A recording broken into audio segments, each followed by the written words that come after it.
Good afternoon. It's my pleasure to introduce our next speaker, Dave Goodwin, VE3KG, and his presentation will be the remarkable international system of amateur radio governance. Dave was first licensed as VE3KG back in 1975 at an early age of 15. Born in New Brunswick, Dave's lived in most of the provinces in Canada and overseas, and has taken amateur radio with him wherever he has gone. He has a list of former call signs as long as your arm, having traveled. And Dave is a very active HF contesting and DXer. Is mostly a CW operator, but I hadn't seen that here yet. You haven't had the opportunity to make too many contacts. Very good. He's been a RAC volunteer for many years and is currently RAC's Regulatory Affairs Officer. And Dave will be presenting the international and domestic regulations with environment and how it affects amateur radio. Kind of misread that. So, all ado, here is Dave. Thank you. Great. Thank you, Brian. All right, good afternoon, everyone. And again, congratulations to Halifax Amateur Radio Club on the 90th anniversary. That's a remarkable achievement. I'd like to single out Scott, V1QD. Scott is the one who asked me to give this presentation, and Scott is the one who suggested this incredibly long title. I can only promise you that the presentation will be longer than the title, but only by a small amount. Anyway, so what I plan to do today is actually discuss the regulatory environment in which we work both here in Canada and around the world. And I also additionally have some statistics on amateur radio recently provided by ISED that you might find interesting. So could you please advance? All right, so I put up a number on the board, 9%. What does 9% mean in this context? Any guesses? How do you mean bandwidth allocation? Exactly right. 9%, next please. 9% of all the allocated radio spectrum in Canada is allocated to amateur radio. So in Canada, we allocate spectrum from 9 kilohertz all the way to 275 gigahertz. Of all of that, altogether, we have 24 gigahertz of spectrum. It's an enormous quantity of spectrum. We get access to that for free. All you have to do is pass an exam, and that you have access to this enormous playground. Now, that chart that you see in the bottom right of the slide is that crazy quilt that you see is actually a representation of the spectrum allocations we have in Canada. Each color represents a different kind of radio service, and you'll see they're in different orders. They have different segments depending on whether it's broadcasting or fixed service or the amateur service or whatever. So spectrum allocations in Canada and in the world is a very complicated business. Next, please. Okay, so now our spectrum, the amateur spectrum, we actually have 28 amateur bands. We don't have anything in VLF spectrum, although there are some special authorizations in VLF. However, we do have allocations to amateur radio in every other part of the spectrum. And I've highlighted some of the bands that are the most popular, most active. If you notice in the HF spectrum, we have 12% of all of the HF spectrum is allocated to amateur radio. We have 6% of VHF, 9% of UHF. That's very valuable real estate. It's amazing, and it's consistent all the way through the spectrum. We have these big chunks of spectrum allocated to us. Most of the spectrum that we have below 400 megahertz is exclusive to amateur radio. Most of that above 400 megahertz is shared with other radio services. So, but we still have access to it. Next, please. So the question is, with all of this spectrum, with 9% of all the available spectrum, how did we, radio amateurs, get so much? Now, I invite you to take a look around the room. Look at your fellow amateurs. I think we can all agree we don't have this spectrum because we're so good looking. Next, we have it because of advocacy. Because for decades, in fact a century now, we've had people who've been able to advocate for the interests of amateur radio. We've had people who were in the room at the time the decisions were being made about how to allocate spectrum. We were there, and the result is all of the spectrum. In fact, if you look at the trend line over history, the trend line is for us to get more spectrum. We've recently had 2 new amateur bands added to our spectrum, just as of last July. So those of you who are talking about, who you hear the old grumpy guys talking about the death of amateur radio and how we're losing spectrum, they're completely wrong. Now, that's not to say there isn't danger out there. There's always danger, always pressure on our allocations, but the trend line is for us to have more spectrum than ever before. Next, please. So, we're governed by a whole set of rules, a panoply of rules. Naturally, there are international agreements in how we use the spectrum because radio waves cross boundaries very easily. That's one of the attractions of amateur radio. We get to talk to people all over the world. There are generally agreed principles and rules about how the spectrum is used for different services. There are some minor regional differences, but on the whole, the spectrum allocations we have in Canada are very similar to those we would see in any other country. So those international rules are actually translated into Canadian rules. And in Canada, we have law, regulations, and policy that govern the use of the radio spectrum and govern amateur radio. Finally, within amateur radio, we have our own practices, what I like to call good amateur practice. Our operating procedures, we operate in a courteous fashion, for the most part. We operate according to band plans, so we do our own sort of internal regulation within the ham bands. The fact that we are active on the air and using our bands, that is the best way of securing those activities in the future and securing that spectrum in the future. We're learning, constantly learning, so we're increasing the technological level of understanding among Canadians simply by being part of that larger population, and we're providing service to the public. So there are a bunch of really positive things that we do as radio amateurs that help us maintain this claim on the spectrum that we currently have. Next. So let's take a moment to look at the international rules and how those are formed. There is an agency of the United Nations called the International Telecommunications Union. It is the oldest UN agency. It began in 1865, long before the UN. It began as the International Telegraph Union, and over time, as technology has improved, it's expanded to become the International Telecommunications Union. What the ITU does is it produces agreed radio regulations and an agreed division of the radio spectrum as a result of an international allocation process that we go through. The international allocation process is something called the World Radio Communications Conference. Now, WRCs occur about every 4 years, and this is where national delegations representing the governments of 193 countries, the 193 member countries of the UN, they get together, and over the course of about a month, they will approve changes to the radio regulations and changes to the spectrum allocations that count worldwide. Now, amateur radio is represented in this conference in a couple of different ways. First off, we have the national delegations. There are 193 national delegations. Canada is one of those very few, of perhaps a handful of delegations, where there is a designated amateur radio representative on the delegation. So only about 10 or a dozen countries have an actual radio amateur present as part of the delegation. And of course, in Canada, what happens is ICED has asked RAC to identify someone to be the Canadian representative on the delegation. So while Canada gets one vote, every other country gets one vote, while that delegate can't vary from the Canadian position on any issue, that delegate can help influence the Canadian position, and as a delegate of the conference can help influence the positions of other delegations. So there's a complex series of negotiation that goes on, and there are radio amateurs representing amateur radio interests who are present in the Canadian delegation.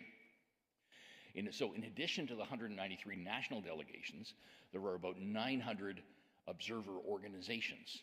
These don't represent countries, they represent organizations, they represent other kinds of interests. They could be commercial interests. One of those observer organizations is the IARU, the International Amateur Radio Union. Now, the IARU is that constellation of national radio societies.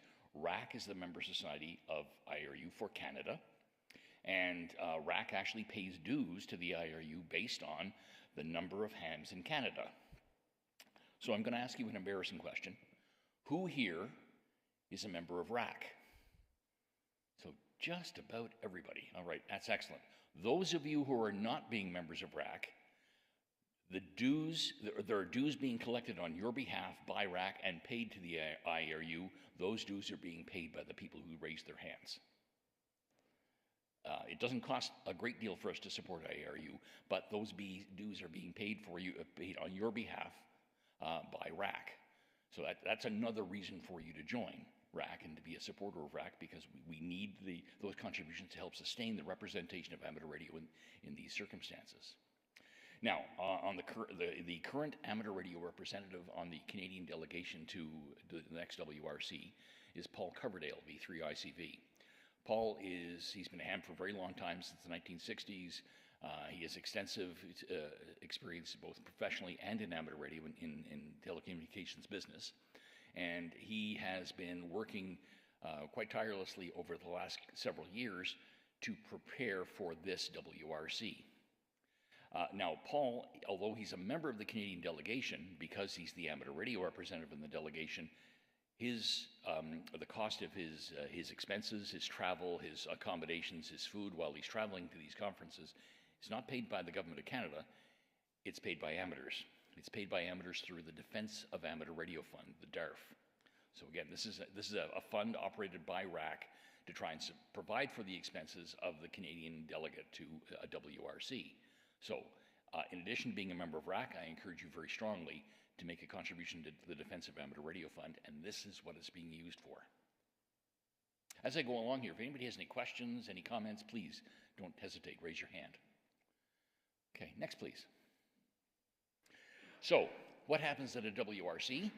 Well, the agenda for one WRC is set at the previous WRC. So, the next World Radio Conference is happening in Dubai this autumn, in November and December. The meetings will go on for about a month, but the agenda for this WRC was set at the previous WRC in 2019. So at the end of the WRC 2019, which took place in Sharm el-Sheikh in Egypt, there were an agreement that certain issues are going to be on the next WRC, and during that period in between, the 4 years between WRC 19 and WRC 23, that's when a lot of the committee work goes on to try and figure out how we're going to respond to a particular requirement. So conceivably, there could be a requirement for additional spectrum for the amateur service. There was the previous WRC, and that's how we got a worldwide allocation at 6 meters. We had it for a long time in Canada, but we didn't have it worldwide. So that's an example of an agenda item from one WRC that gets settled at the following WRC. So, say the WRC, there were a number of agenda items that were created for this WRC, and among them, there are some potential threats to amateur radio. There is a threat to our 6-meter allocation, not for taking over the allocation, but from a radar system that's being proposed just below 50 megahertz. There are also direct threats at the 1.2, 3.3, and 10 gigahertz microwave bands. So in between WRC 2019 and 2023, there's a whole lot of work that's being done in the form of studies, committee work. Working parties are working away on these issues, and Paul Coverdale, V3ICV, as RAC's designated representative for amateur radio in the Canadian delegation, Paul has been taking part in regular work in various working parties. He's been able to do a lot of this by virtual presence. Some of it he has to travel for. He's traveled to Geneva and a few other places. We also have committee work being done in some of the regional telecoms organizations. So here in North and South America, there's an organization of the Organization of American States called CTEL. CTEL is a constellation of the telecoms authorities in each of the countries of North and South America. And CTEL is doing its own committee work on some of these agenda items, and it's working out a regional position on some of them. And so we have to do work at CTEL to ensure that the regional position that CTEL takes on these agenda items that affect amateur radio, we want to make sure that they are advantageous to us. So that involves, being present at the meetings, being present in the working groups to try and organize, try and manipulate or coerce the position into something that's agreeable to our interests. Similarly, perhaps a much more developed system is in Europe, the Conference of European Posts and Telecoms. There's perhaps a much more formalized system for working out what is going to be the regional position of those European telecoms authorities at a WRC. And in fact, in the course of dealing with one agenda item related to the aeronautical service, about 2 years ago, the government of France came up with a proposal that would have taken away the 2-meter amateur band. Okay?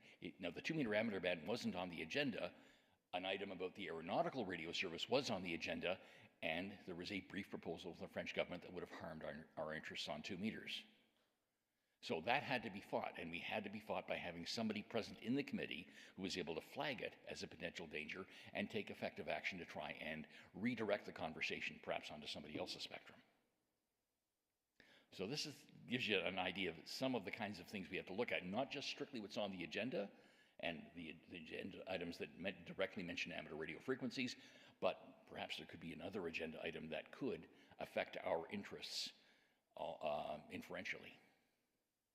So, any questions about that so far? Yes, Scott.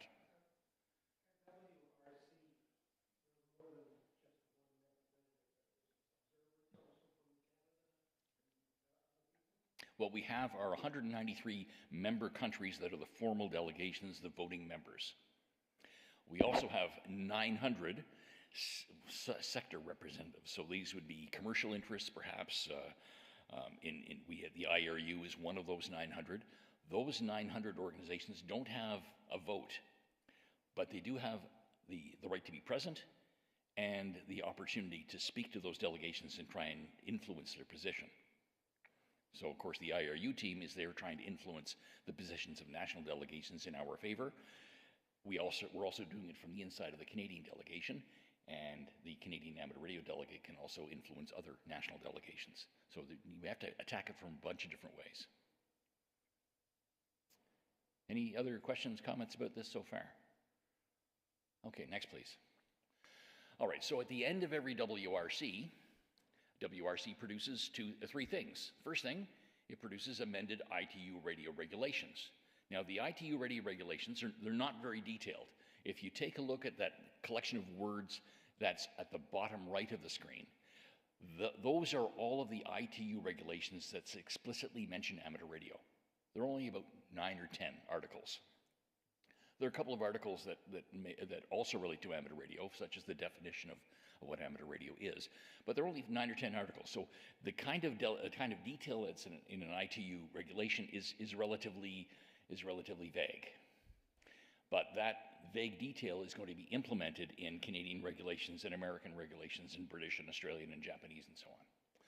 So return the screen to normal. So we amend the ITU radio regulations. Another thing that happens at a WRC is we amend the table of frequency allocations. So if you look at that little chart that's at the bottom left, this is a little snippet out of the larger table of frequency allocations set by the ITU. So this just shows the spectrum from 7 to 7.45 megahertz. The 40-meter amateur band, of course, is a big part of that. But if you look very carefully at this, you can see all the detail that's here. So the first 100 kilohertz is for the amateur and the amateur satellite service. The next 100 kilohertz is for the amateur service alone. And you can see these little numbers underneath. Those are footnotes that provide some additional detail about maybe exclusions in some countries. Next, from 7.2 to 7.3, actually, if you go back and focus on that chart at the bottom, 7.2 to 7.3, you'll see in Region 1, that's Europe and Africa, and in Region 3, that's Asia and the Pacific. 7.2 to 7.3 is allocated to broadcasting. However, here in Region 2, that's North and South America, it's the amateur service that is the only service in this region. And again, we see footnotes on there. So, see, there's a lot of detail hidden in these documents. And what you're seeing here is the result of a nuanced agreement that's taken place over a period of years about how to allocate the radio spectrum. And this is just one little part of that allocation process. Okay, next please. Okay, so again, the three items that produced by WARC are amendments to the regulations, amendments to the table of frequency allocations, and the agenda items for the next WARC. So here in Canada, what happens? Well, in Canada, we're governed by a system of law, regulations, and policy. So the Radio Communication Act is a law passed by Parliament. It's a very thin piece of legislation that has absolutely no mention of amateur radio whatsoever. What the Radio Communication Act does is it gives ISED, that's the Department of Industry, Science and Economic Development, gives that department the authority to make regulations governing all radio services, including amateur radio. The radio communication regulations then is the next stage down in that process. So you can think of a law as being something big and difficult to pass, has to go through Parliament. Radio communication regulations are a little bit easier to modify, but they're made under the authority of the existing law. So the radio communication regulations, again, they're not very detailed. There are only 78 articles in the whole thing, nine of which deal with amateur radio. But one of the things that's contained in there is the authority to set standards. So it's that authority to set standards for different radio service. That's where we get the authorities that we use in amateur radio. So next, please. Next slide, please. Oh, there we go. Okay, so here's the stuff that we should be most concerned with on a day-to-day basis. These are the documents that are most important in terms of the regulations and policies that deal with the amateur service in Canada. First one is RBR4. RBR stands for Regulations by Reference. And what this is a single document that is a distillation of the radio regulations as they apply to amateur radio. So if there's one document about ham radio you need to have from ISED, RBR4 is it. RIC3 is a policy document. Policy is a lot easier than change than regulations. We talk about regulations change, there's a big elaborate process for that involving ultimately a signature by the Governor General, consultation with Cabinet. It's a big deal to change a regulation. But policy is a lot easier to change. So, for example, we have RIC1, a policy document that governs how we do amateur radio exams. Now, right now, ISED is in the process of modifying RIC1 to give specific guidelines for how virtual exams are going to be taken. Now, there was nothing in the current RIC1 that prevented virtual exams, but there was nothing in there that told us how to do them either. So when the pandemic came along, ISED came up with a bunch of provisional rules for how we conduct virtual exams, and I'm sure some of the people in this room may have actually experienced a virtual exam online and perhaps earn their amateur certificate or their advanced. So the next version of RIC9, which should be published by the end of this year, will contain explicit details and instructions to accredited examiners like me about how to conduct exams online. RIC3 is a policy document that has general information about amateur radio and also gives us some direction. It gives us the direction, for example, that only advanced amateurs may use remotely controlled stations. RIC9 is the policy governing call signs. So the call signs in the amateur service, we have a certain format, we have call areas and that sort of thing.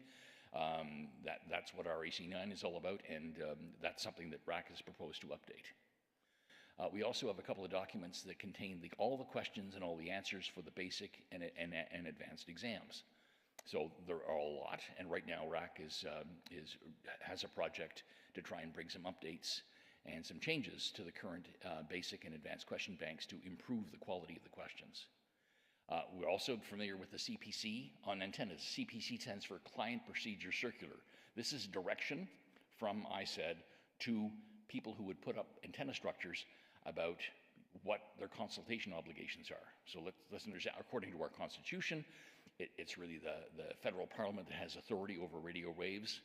However, the ISED has decided to allow municipal governments and other land use authorities to have a say on antenna structures because they have a reasonable interest in these things. So the CPC on antennas is the document that gives us instructions about how we're supposed to consult and whether we're supposed to consult with local land use authorities. So Marcel, our honorary legal counsel, he's very fond of saying that 15 meters is a gift.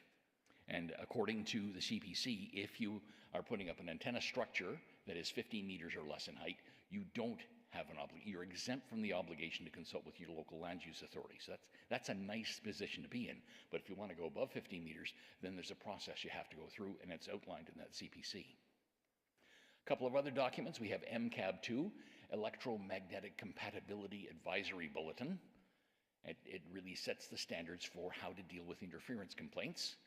And finally, we have a document from Health Canada, Safety Code 6, which sets limits on exposure to RF radiation. So what you're seeing up here is one regulatory document and a series of policy documents and directions that all apply to amateur radio, and these are all, of course, governed by ISED, our regulator, and by Health Canada. So any questions, comments about this so far? I think I saw some hands shifting. They are. They're very easily available. You can print them all very, very easily. Okay, all right, next slide, please. Okay, so how do we influence policy? How do we as radio amateurs influence policy? Well, RAC is our representative, and we do it a variety of ways. We do it by maintaining direct contact with ISED headquarters officials. Those are the ones who are making the policy. So I'm the principal lead on some of this stuff, and I speak to ISED officials quite regularly. We're in a very fortunate position that one of the principal players in ISED headquarters is actually a radio amateur, an active amateur. He understands amateur radio. So when I speak to him, it's Kevin B7OVY. When I speak to Kevin, I don't have to translate what I do into plain English. He understands when I talk about various amateur things. So that's a tremendous asset. We also have the Amateur Radio Service Center, so we're in pretty regular contact with the Amateur Radio Service Center. They do a magnificent job of providing service to amateur radio. I must say, with our current system of examinations, I've taken a candidate from starting the examination to having a call sign in less than 2 hours. That's the envy of the world. Nobody else can do that. It's remarkable. So, but the Amateur Radio Service Center does a tremendously good job of providing us with some of those administrative services that we as radio amateurs need. We also maintain direct contact with ISED officials during WRC preparations. So people like Paul Coverdale, V3ICV, he's a key person in maintaining that kind of contact to help ensure that the Canadian position is as amenable as possible to our interests. Another place where we need influence is among industrial partners. So there's an agency called the Radio Advisory Board of Canada. It's been around, I think since the 1940s, and it's a constellation of other kinds of interests. So industrial interests, broadcasting, anybody else who has a commercial interest in radio. There are some NGOs in there as well. And this is a place where we can maybe get the first sign of something, a proposal or interest from an industry partner that might have an impact on amateur radio. So by having all these eyes and ears in all these places, we can be very sensitive and hopefully proactive when it comes to dealing with potential threats to our interests or maybe potential opportunities for us to expand our interests. The most formal thing that we do with ISED is what's called CARIB, the Canadian Amateur Radio Advisory Board. And these are annual meetings where RAC and ISED get together to set priorities for the coming year. So we'll announce what things we want to do, what things we want the other side to do, and so on. So the last one we had was in June. Al Penny, the ONO, the Atlantic director, was present at that, and Al can speak to how it went. What I have now on the screen is a rundown of what's come up at the last couple of CARIB meetings and what we see for the next CARIB meeting, which is likely to be in June of 2024. So in April of 2022, one of the things we were asking for was an update to RBR4. RBR4 is that document that gives us access to the spectrum. Particularly, we wanted access to the 630 meter band, which had been approved many years before, but had never been formally allocated to us. We were also looking for an expansion on 60 meters to include the new international allocation, the 15 kilohertz wide international band. And so that was finally delivered in July of 2022 after waiting and whining about it for a couple of years. RIC9, that's the document outlining call sign policy. We indicated in 2022 that there were some problems with RIC9 and we wanted to try and fix those, and we reported that we were going to conduct a survey of Canadian amateurs and come up with more formal proposals at the next CARIB. We also presented a proposal at that time, that's 2022, for a new entry-level certificate into amateur radio. We feel this might be something that would help boost the growth of amateur radio in Canada. We also pointed out a problem, something that's missing from our regulations. The ITU has for years had a definition for the amateur satellite service as being slightly distinct from the amateur service, and some regulations for it. But Canada has never implemented its own regulations for the amateur satellite service. We're now in a position where we have a couple of dozen university-based CubeSat projects. There was a project here at Dow, there was a project at UNB, there was a project at MUN, there was been projects at universities right across the country to build CubeSats, small satellites, and some of those wanted to use amateur frequencies for which there would have to be some kind of regulations for amateur radio. Now, one of the problems with with our system as it is right now is that ISED has never seen fit to write regulations for the amateur satellite service.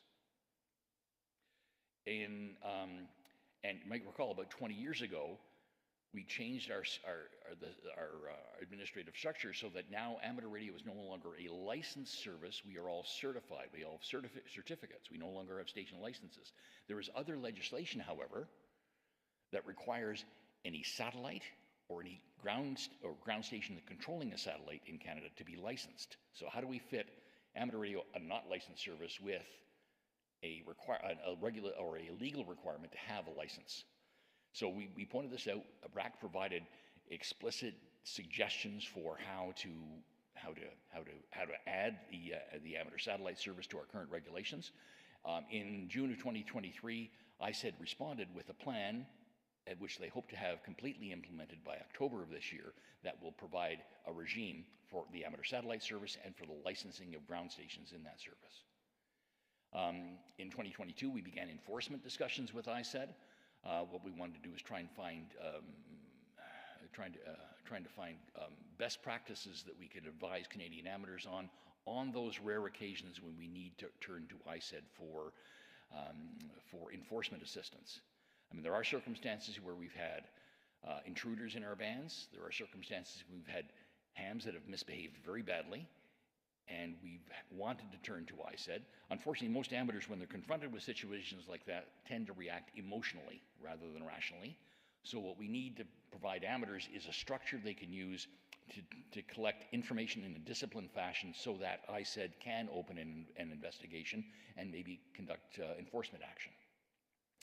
So these are some of the things that we also in 2022, we offered ISED some assistance to try and bring our current exam system up to date by improving the quality of the questions in the basic and advanced exams. So what happened in 2023, June of 2023, RAC made its formal proposals on RAC 9. We gave them a report on the work of the Exam Standards Committee, the one that's coming up with suggestions on what to do with the basic and advanced exams. We received information from ISED about what they were going to do with the amateur satellite service. So we had responses from ISED on a lot of these issues, and we raised other issues for discussion. Now, the next CARIB is planned for June 2024. We already have one new item on our agenda. There's been some interesting experimental activity by a group of amateurs in British Columbia.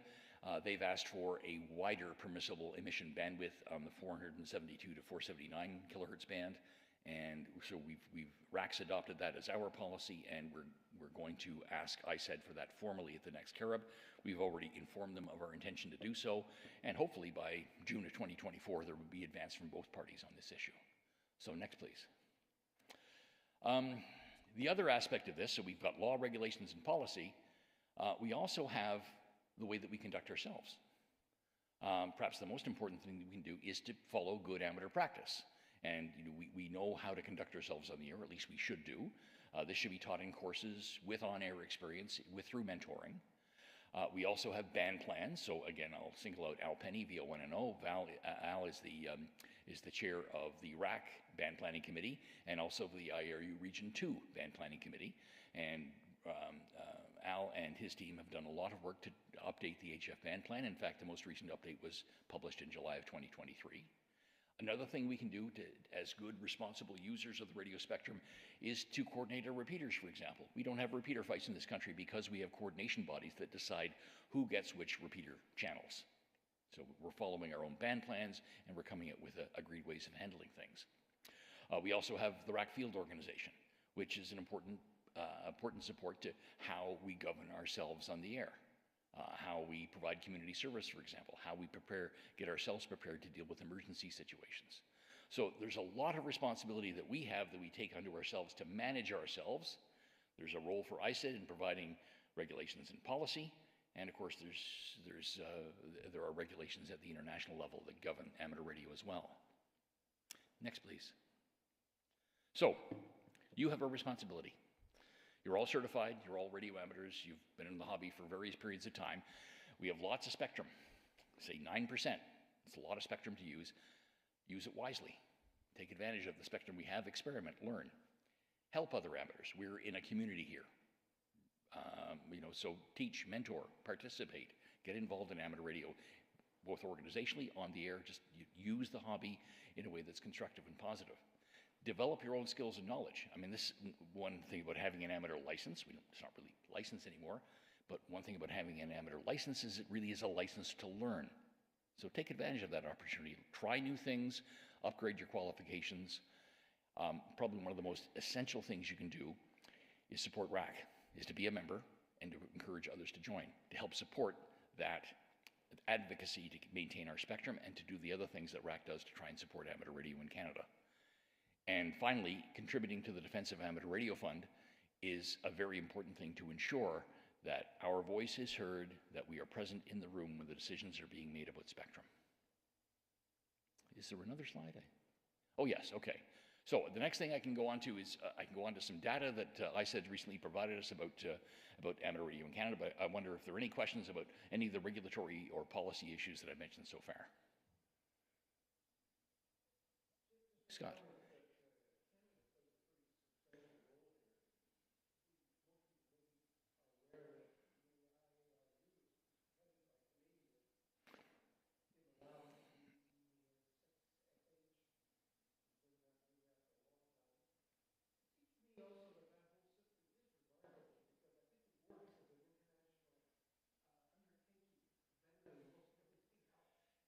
Yes, as Scott's pointed out that, first off, the amateur IARU, the International Amateur Radio Union, is headed by a Canadian. Canadians are present in many different ways in this whole system of regulatory creating regulations worldwide. And you're absolutely right, Scott. We actually punch well above our weight. We have a more substantial influence, and we've been a very positive influence for amateur radio. I think Canada generally is seen around the world as a very constructive partner when we go into negotiations like these. And it's paid benefits for us. Yes, it really does. And you think of the other conflicts going on in the world, one of the things about the ITU and the WRC system is, nobody's punching each other out. Nobody's dropping bombs because of decisions made at WRCs. In fact, the general way that decisions are made at WRCs is by consensus. So even countries like North Korea and the United States, they can agree at a WRC where they might not agree on anything else. So they say with the emphasis being on consensus at a WRC, that really tends to force people to come to agreements where they might not otherwise come to agreements.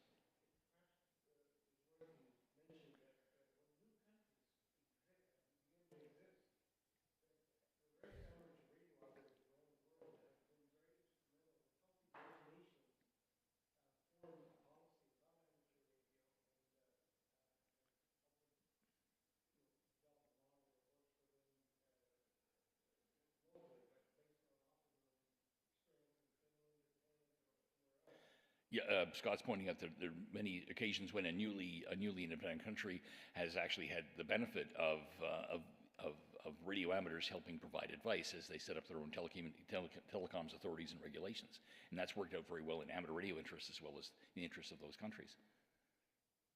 Okay. Any other questions, comments about any of this? Yes.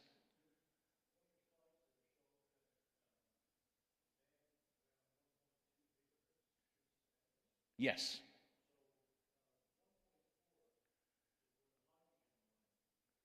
Right.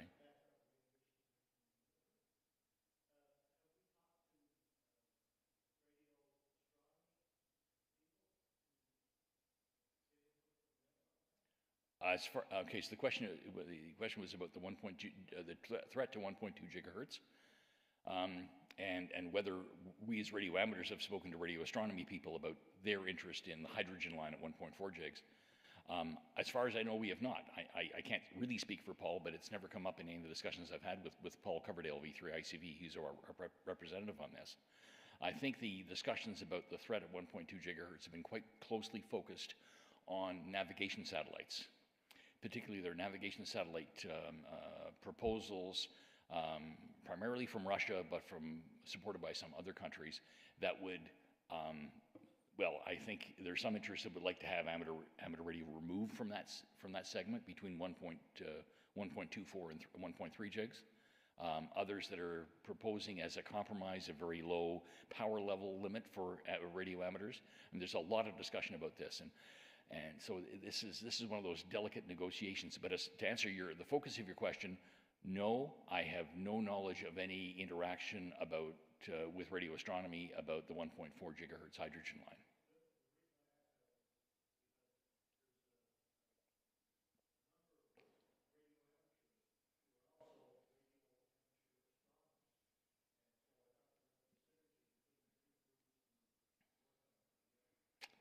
Not as far as I know, but I'll mention it to Paul, and Paul may surprise me with knowledge about that, but I don't know of anything right now.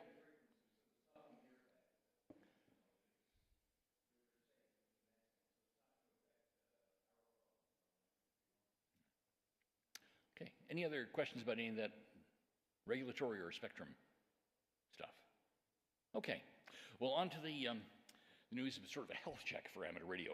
Back at the Carib in June, ISED provided us with a few documents outlining where the state of action was with amateur radio right now. Now, one of the things they provided us was a list, was a number on the total number of radio amateurs in Canada. And according to ISED right now, they have 75,000 individual people, and forget about multiple call signs, individual people who hold a Canadian amateur radio certificate. We've done a bit of our own analysis, and we reckon at least 5%, or about 7%, or perhaps about 5,000 of those may already be silent keys, because according to our system, we have lifetime licenses that expire on our 125th birthday. So the number is certain. The real number is probably slightly smaller, but ISED has on the books currently over 75,000 radio amateurs in Canada. We also have a suspiciously high number of clubs, almost 1,700 amateur radio clubs in Canada that hold certificates and call signs. That's about one club for every 42 hams in Canada. That seems really high. So I think there may be a few paper clubs in that collection.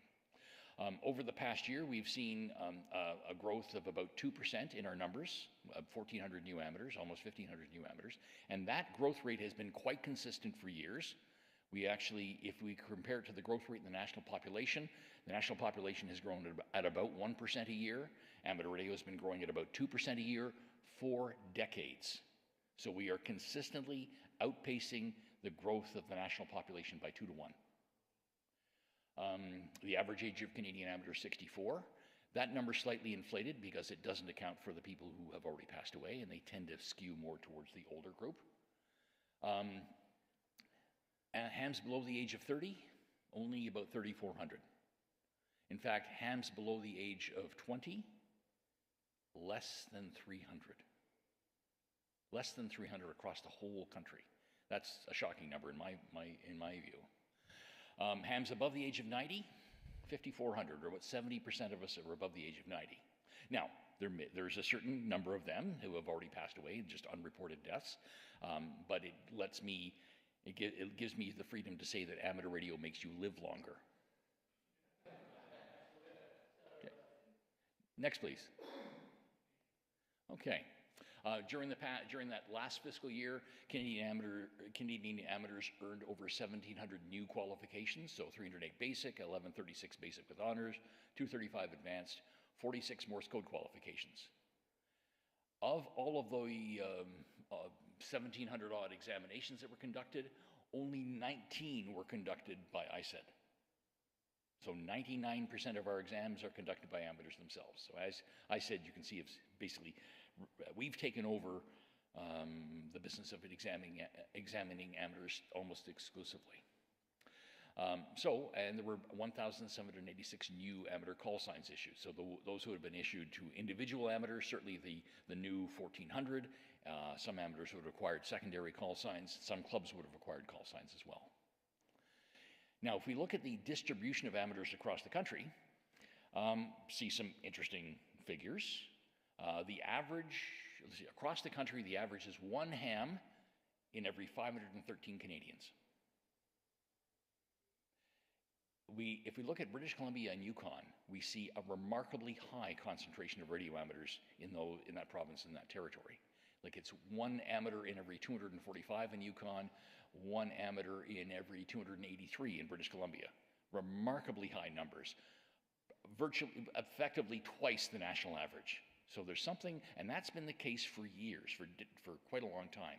So there's something magical and special that's happening in British Columbia and Yukon that perhaps isn't happening in the rest of the country. The part of the country that has the lowest concentration of amateurs is Nunavut. So it's only 1 ham for every 1,300 people. And interestingly enough, of the 3 territories, Northwest Territories is right in the middle. It's the Goldilocks territory. It has exactly the same concentration of amateurs as the country as a whole, 1 in every 513 people. The proportion of amateurs in Quebec, the Maritimes, Newfoundland, Labrador is higher than average. The proportion of amateurs in Ontario, Manitoba, Saskatchewan, Alberta is lower than the national average. I mean, somebody had to be highest, somebody had to be lowest, and this is the way it pans out. But there does seem to be a certain regional tendency as you go east or west from the center. Next, please. So I tried to put these numbers in a different format so it might make a little bit more intuitive sense. I tried to give you here is a number of amateurs per 100,000 population. So we can see Yukon and BC are very, very high. We can see Nunavut is quite low. The western provinces tend to be lower. The eastern provinces tend to be higher. And again, the Canadian average is 1 in every 513, or what? It's 194 per 100,000 people. And here's the age distribution. 294 hams under the age of 20. 31, 34 in their 20s. We can see we have 1,654 centenarians among us. It's a little suspicious, but it's possible. We have certainly, and I guess this may amplify my contention that amateur radio makes you live longer. Yeah,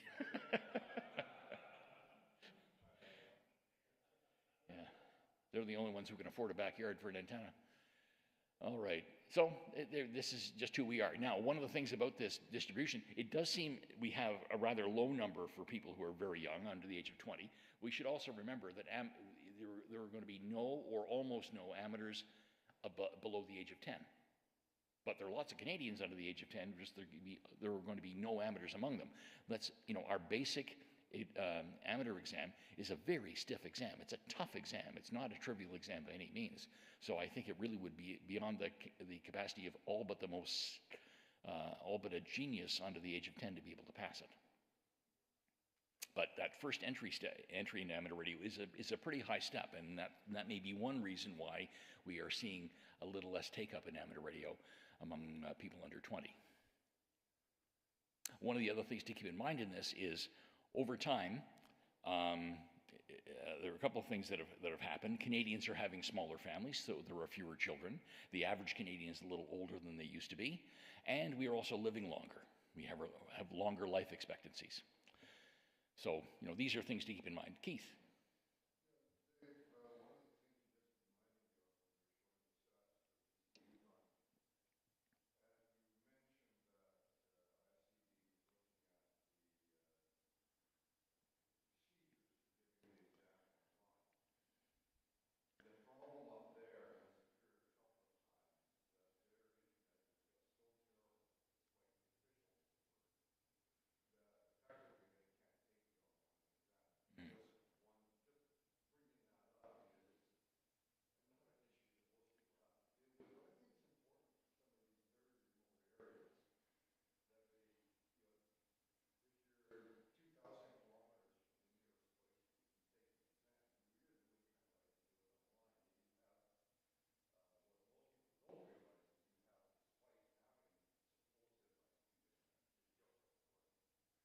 That's a very good point. I would ask you, when some of those conversations come up, especially mine, are trying to identify Okay, that's a really good point, Keith. So Keith V7KW is RAC's director for BC and Yukon, and he points out that, of course, people in remote areas may have a hard time traveling to a point where they can be examined.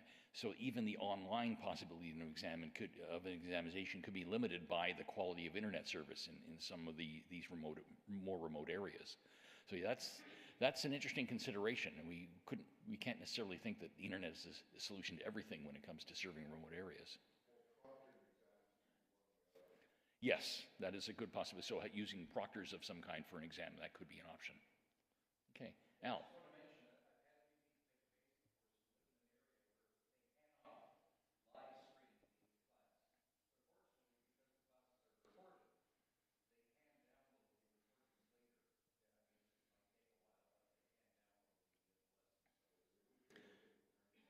Yeah, but yeah, doing an online exam requires much better quality of internet. All right, thank you, Al.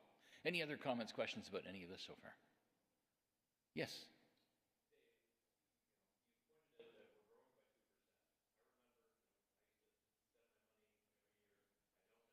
Right.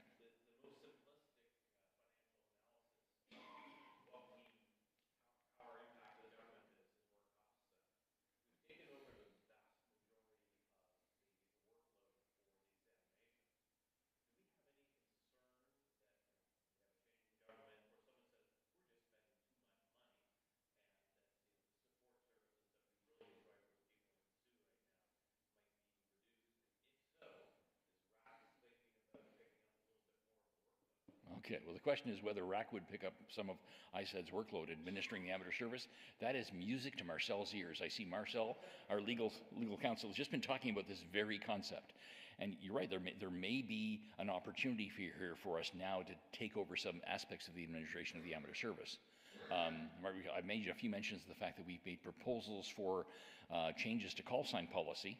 Some of those changes to the call sign policy, if they were to be administered by ISED, will take them a long time to implement because they don't have the IT resources, let alone other cost factors that might come into it. So that may be an area where RAC can sort of fill the gap. If we could potentially, I think there's a potential for us to do that. We'd have to make a good business case and we have to have it funded somehow. So there may be fees involved.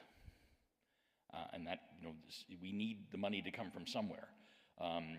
So you've asked a really good question at a really good time. I do think we need to find a way of doing it. Now, we did take a shot at this a couple of decades ago, where RAC honestly believed that ISED, or Industry Canada was at the time, we thought they were ready to hand over much of the administration of the amateur service to us. We had a separate corporation set up to do the job, and then the sponsorship scandal happened. Doesn't have anything to do with ham radio, but what happened from the sponsorship scandal is that all the contracting rules were tightened up by the federal government. So unintended consequence of that event was that this whole project got derailed. ISED couldn't go for it, and so we had to wind down that plan. But maybe enough time has passed. Maybe there's an opportunity now. We're seeing more in the realm of fiscal compression, especially post-COVID. We may have an opportunity now. So I can assure you we're going to try and pursue it. But we come up with lots of ideas. It's implementing them is the hard bit. Right. Any other questions, comments about any of this? Yes.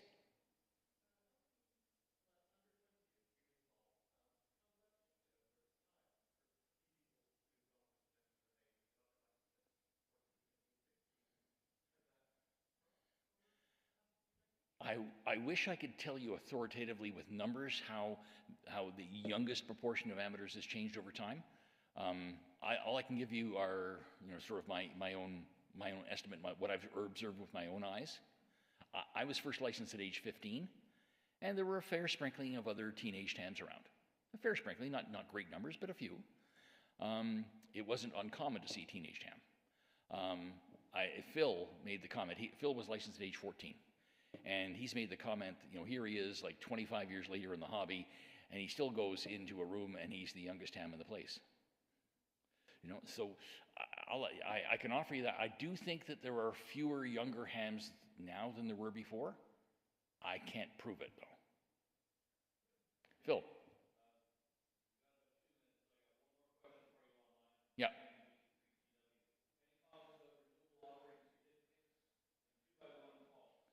Yes, okay.